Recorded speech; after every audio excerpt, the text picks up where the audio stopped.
El siguiente video es una traducción del reportaje acerca de las elecciones de Guatemala publicado por Democracy Now! El 8 de septiembre del 2015.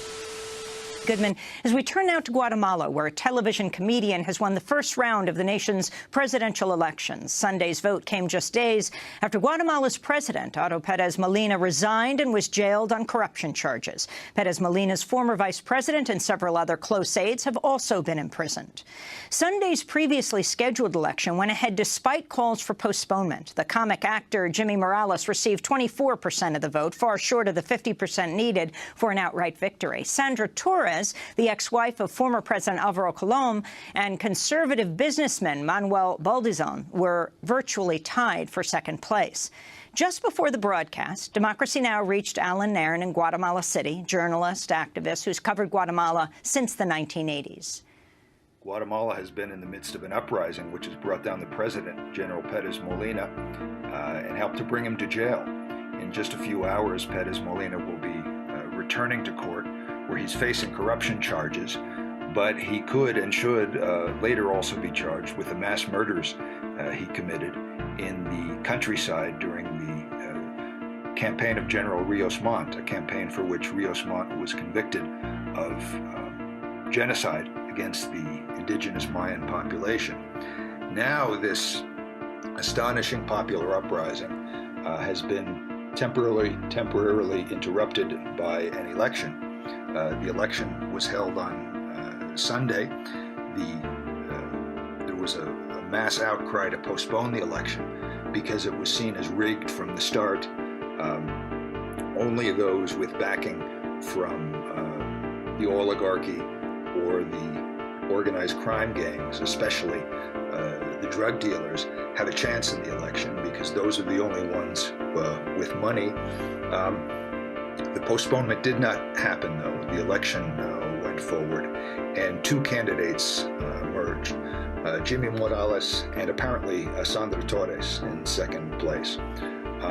Morales is the candidate who is backed by the officers most implicated in the Highland massacres and assassinations and disappearances and torture of activists.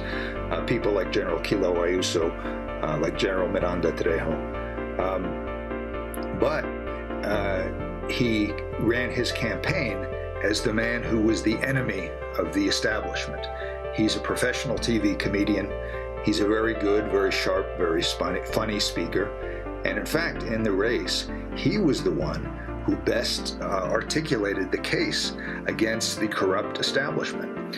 And on election night, when the preliminary results started to come out and it became clear that Jimmy Morales was in the lead, the TV commentators were saying, this is an anti-system vote by Guatemalans. They're voting against the system by choosing Jimmy, when in fact, as everybody knows, it's no secret, Jimmy is the candidate of the massacre generals who were the favorites of the U.S.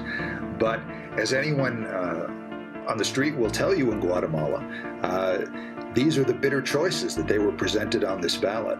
There was no way to vote against the army. There was no way to vote against the mass killing of civilians. There was no way to vote against the oligarchy. There was no way even to vote against mere corruption, against the theft of vast sums of money, because all of the candidates who had an actual chance were the candidates of the generals and the oligarchs and the drug dealers. The second candidate who appears to have made it into the runoff round, which will take place in a couple months, is Sandra Torres. Some supporters of the uprising have made the case that she is the least bad of a set of very bad options. She, in the past, when she was First Lady of Guatemala, supported programs for the poor. On the other hand, she and her family and her local political apparatus have been extensively implicated in corruption. They've received a great deal of money from the drug cartels, and everyone knows this. But Some say, well, you take your choice of the criminals. You choose one or you choose the other. The bigger question is what happens now with the uprising. Apparently, either Morales or Torres will ascend to the presidency. The question is, what will the popular movement make them do? Because the popular movement essentially made the Guatemalan Congress accept the stripping of immunity from General Pérez Molina, the previous president. That's what made it possible to remove him from the presidency and to make him face justice now for corruption in a Guatemalan court. Acting on their own, it's clear that neither Morales or Torres would make any moves to dismantle the power of the oligarchy or the killer officers or the foreign investors, mainly U.S. and also Canadian mining companies that help to dominate Guatemala and that prop up this system. But under popular pressure, if this uprising can continue, perhaps some of that can be possible, and that's the real test. That's the true political test that Guatemala is facing in the coming weeks.